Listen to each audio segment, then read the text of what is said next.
तो आप देख सकते हैं यहाँ पे आरआरबी एएलपी 2024।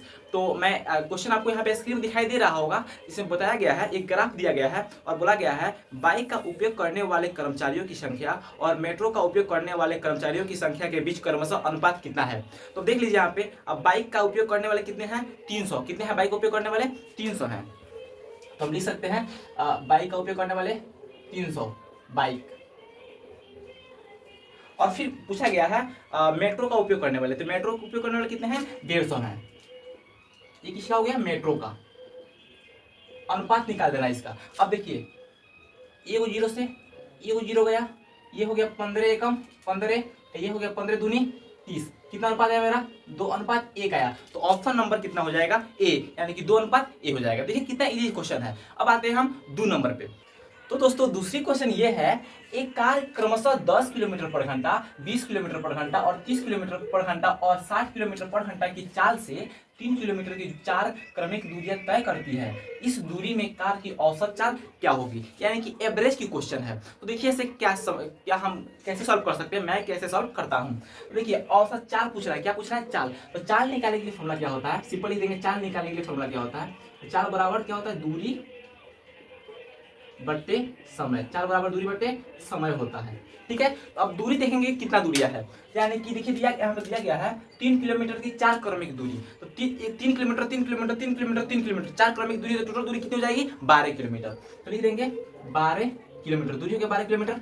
समय कितना लगेगा, तो समय इसमें दिया है नहीं, समय नहीं दिया है। तो समय निकालने के लिए फॉर्मूला क्या होता है, तो हम देखिए यहाँ से यहीं से कर देंगे। समय निकालने के लिए फॉर्मूला होता है, समय निकालना है तो क्या करेंगे उधर, समय निकालना है तो क्या हो जाएगा, दूरी बटे 4। समय निकालना तो क्या हो जाएगा, दूरी बटे 4। इस समय निकालने के लिए हो जाएगा। तो दूरी कितना दिया है, टोटल दूरी कितना दिया है, यहाँ पे एक दूरी दे दिया है, कितना दूरी 3 है। देखिए यहाँ पे 3 है, तो 3 बटे क्या लिखा जाएगा, 4 कितना है, एक तो 10 किलोमीटर, फिर उतनी ही दूरी 3 जोड़ेंगे यहाँ पे, 3 बटे कितना किलोमीटर, घंटा 20।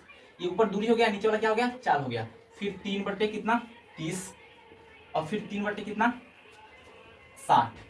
ठीक है, ये हो गया। अब इसको हम सॉल्व करेंगे, देखिए कैसे सॉल्व करते हैं।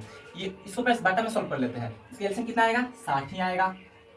ठीक है, अब देखिए 10 में भाग लाएंगे कितना आएगा, 6 6 18 हो जाएगा।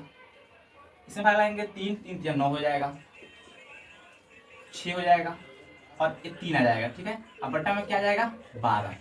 ठीक है, अब इसको जोड़ देंगे, यानी कि 6 3 9 9 9 18 18 18 36। कितना हो गया, 36 बट्टे 60 और ऊपर क्या हो गया 12। अब फिर इसको डबल फ्रैक्शन आ गया, तो इसको चेंज कर, अब देखो पलटेंगे इधर, यानी कि ये हो गया 12, नीचे वाला चला जाएगा ऊपर, 36 कहाँ जाएगा, नीचे। अब 12 कितना हो जाएगा, 36 3 बार कट गया, ये 3 कितना कट देगा, 20 बार में। तो इसका स्टार्ट क्या हो जाएगी, 20 किलोमीटर पर घंटा इसकी आंसर हो जाएगी। देखिए फाइनल आंसर हो जाएगी 20 किलोमीटर पर घंटा। कैसी सवाल लगी, ये सवाल ऐसे ही बनाया जाता है शॉर्ट ट्रिक से। ठीक है ना, तो देखिए लेंदी लगा, लेकिन लेंदी नहीं है, दिखने में लेंदी है। अब आते हैं 3 नंबर क्वेश्चन। हेलो गाइस, तो ये तीसरा नंबर सवाल है, 11,000 पर 2 वर्ष 4% वार्षिक ब्याज की दर पर वार्षिक रूप से संयोजित चक्रवृद्धि ब्याज ज्ञात करना। इसमें क्या ज्ञात करना है, चक्रवृद्धि ब्याज। तो चक्रवृद्धि ब्याज ज्ञात करने की देखिए क्या दे देता है यहाँ पे, 2 वर्ष पूछा है, कितने वर्ष, 2 वर्ष 4%। तो देखिए 4% को क्या लिख सकते हैं, 4 बटे हम 100 लिख सकते हैं। ठीक है ना, इसको काटेंगे फ्रैक्शन में, 1 बटे कितना हो जाएगा, 25, यानी कि 25 राशि है, उसमें ब्याज कितना लग रहा है, 26। लिख देंगे 25 से कितना, 25 लिख देंगे 26। फिर वही 2 वर्ष में दिया है, तो इसको दोबारा भी दोहराएंगे, 25 से क्या हो जाएगा, यहाँ पे 26 हो जाएगा। ठीक है, अब देखिए यहाँ पे, अब 25 से 25 से गुना कीजिए, गुना किया जाता है, तो 25 का 25 क्या हो जाएगा, 625 हो जाएगा। ठीक है, अब 26 से स्वर क्या होता है, 676 होता है। ठीक है, यानी कि हमारा राशि हो गया, ये क्या हो गया, राशि है जो हमने दिया है, और ये क्या हो गया, ये हो गया मूलधन, सॉरी मूलधन नहीं, मिश्र धन। ये क्या हो गया, मिश्र धन, ये हमारा मिश्र धन हो गया। अब ब्याज क्या निकलता है, राशि में से अगर मिश्र धन घटा देंगे तो ब्याज निकल जाएगा, सिंपल। मिश्र धन में से राशि घटा देंगे तो हमारा ब्याज निकल जाएगा। तो घटा दो, घटा देंगे तो कितना आ जाएगा, सिंपल आ जाएगा 51। ये क्या हो गया हमारा, ब्याज हो गया, क्या हो गया, ब्याज। अब फिर कुछ अब देखिए राशि कितना दिया, ये राशि है, तो राशि बराबर कर देंगे, यानी कि बोल देंगे 625 में हम 11,000 से भाग लगा देते हैं। अब 625 में हम देखिए 11,000 में 625 से भाग लगा दिए। अब किससे गुना कर देंगे, 51 से। आफ्टर। तो एक गुना करने पर सॉल्व करेंगे ना, तो हमारा आंसर कितना आ जाएगा, आंसर आ जाएगा 897.6, इतना हमारा आंसर आ जाएगा सॉल्व करने पर। ठीक है, देखिए कितने आसानी से सॉल्व हो रहा है। ठीक है, तब आते हैं हम चौथा नंबर पे। देखिए दोस्तों, ये चौथा नंबर सवाल बोल रहा है x plus 1/x equal to 5, तो x square plus 1/x square का मान कितना होता है। तो इसके लिए एक डायरेक्ट फॉर्मूला होता है, ऐसा सवाल आता ही है, अलजेब्रा का है। तो फॉर्मूला क्या होता है, देखिए आप, तो ये निकालना है इससे, जैसे कि ये दिया है x प्लस 1/x, मान लो कि हो जाएगा ये p है, क्या है, p है, तो हमको निकालना है x square plus 1/x square निकालना है, तो हो जाएगा पी स्क्वायर माइनस 2। सिंपल यही फॉर्मूला लगता है, पी स्क्वायर माइनस 2। अब देखिए क्या करते हैं, तो पी के कितना दिया है 5, ये निकालना है, तो 5 स्क्वायर कर दो, 5 स्क्वायर कितना हो जाएगा 25 हो जाएगा, क्या करा देंगे 2, तो हमारा सिंपल कितना आ गया 23, ये 23 मेरा आंसर हो गया। सिंपल ऐसे बन गई ये। तो इस फॉर्मूला होता है, सिर्फ एग्जाम में कोई हार्ड क्वेश्चन नहीं आता है, सिर्फ दिमाग लगाना होता है। ठीक है, तो ये अलजेब्रा सवाल था, कितना अच्छा से बन गया। अच्छा लगने लगा, अच्छा लग रहा हो तो वीडियो में कमेंट और चैनल को सब्सक्राइब जरूर करें। अब आते हैं हम 5वें नंबर क्वेश्चन पे। दोस्तों ये 5वीं नंबर सवाल है, जिसमें बोल रहा है एक व्यक्ति अपनी धनराशि का 20% गवा देता है, लेकिन उसके पास कोई भी धनराशि है, माना कि उसके पास x धनराशि है, मालूम नहीं है, लेकिन x का मान निकालनी है, x धनराशि है, वो 20% गवा देता है। तो जब 20% गवा देता है तो कितना परसेंट बचेगा, 20% गवा देता है तो 80% बचेगा, तो 80 बटे क्या लिख देंगे 100 लिख देंगे।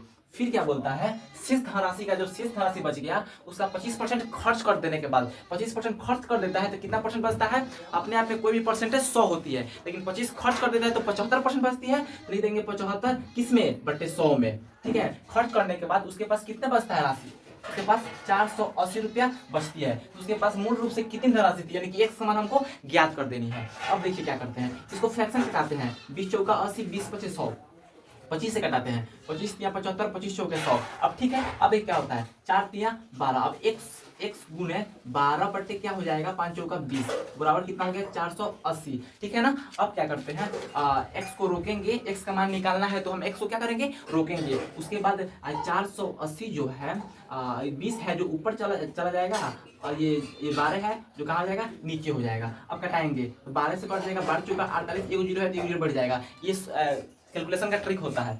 अब देखिए 4 दूनी कितना हो जाएगा 8, कितना जीरो है 2, तो 800 रुपये, कितना धनराशि था उसके पास 800 रुपया, बिल्कुल सही आंसर है। अब आते हैं नेक्स्ट सवाल पे।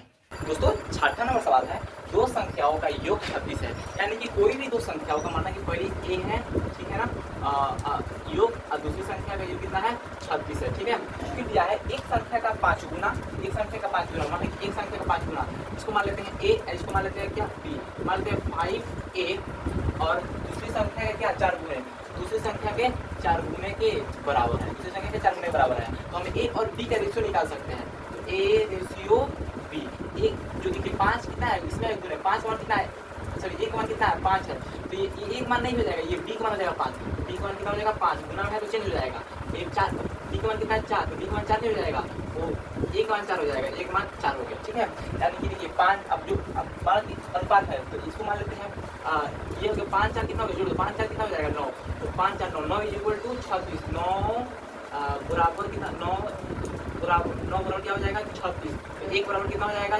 4। तो अब क्या पूछ रहा है, सबसे बड़ी संख्या क्या है, देखिए सबसे बड़ी संख्या क्या है 5 है, तो 5 गुना 5 चौका 20, सबसे बड़ी संख्या 20 हो जाएगी, देखिए सबसे बड़ी संख्या 20 हो जाएगी, और सबसे छोटी संख्या क्या हो जाएगी 16 हो जाएगी, लेकिन जुड़ने में क्या हो जाएगा 36। आ रहा, समझ नहीं आ रहा है, ऐसे ही सवाल बनता है। आते हैं नेक्स्ट सवाल पे। तो दोस्तों हम 7वां नंबर पे क्वेश्चन पे आते हैं। तो देखिए दिया है कौन सी संख्या 11 से विभाज्य है कि नहीं है, तो ऑप्शन भी दिया है, तो क्वेश्चन को ऑप्शन से बनाएंगे। तो विभाजकता का नियम आपको याद होनी चाहिए, ठीक है। तो विभाजकता नियम क्या होती है 11 से, देखिए 11 से विभाजकता का नियम होती है एकांतर संख्याओं का योग का अंतर 11 से विभाज्य होना चाहिए या शून्य आना चाहिए, ठीक है। देखिए यहाँ पे एकांतर संख्या क्या आता है, 4 1 5 5 4 9 और 9 9 18, ठीक है। अभी को जोड़ो 8 6 14 और 14 को 4 को कितना होता है 16 को, 16 कटाना कितना है 2, तो ये 11 से कट रहा है नहीं, ये शून्य अंतर 0 आ रहा है नहीं, ये होगा कभी, ये कभी भी नहीं होगा, 11 से नहीं कटेगा। अब देखिए यहाँ पे 5 4 9 9 4 13, अब 13 साथ क्या होता है 20 होता है, इसको जोड़ो 13 आ जाएगा, 13 14 15, घटाओ 15, कितना आ रहा है 5, ये होगा। घटाने पर आना चाहिए 11 आना चाहिए, 11 का गुणज आना चाहिए या 0 आना चाहिए, ठीक है। ये होगा नहीं होगा, ये देखते हैं 9 4 13 13 4 कितना होता है 17 17 8 कितना होता है 25, ये देख लेते हैं 6 5 11, 11 को 2 कितना होता है 13 होता है। इसको घटाएंगे, देखिए इसको घटाकर कितना आ रहा है 12, कब होगा ये भी नहीं होगा, जो बच गया ये भी हो जाएगा। लेकिन कैसे 8 4 12, 12 4 16, 16 को 9 कितना होता है 925 हो जाता है, ठीक है ना। ऐसे घटाते हैं 612, अब 12 को 2 कितना होता है 14 को घटाएंगे कितना जाएगा 11, 11 जा रहा है ना, 11 हो जा रहा है, ये भी हो जाएगा सही।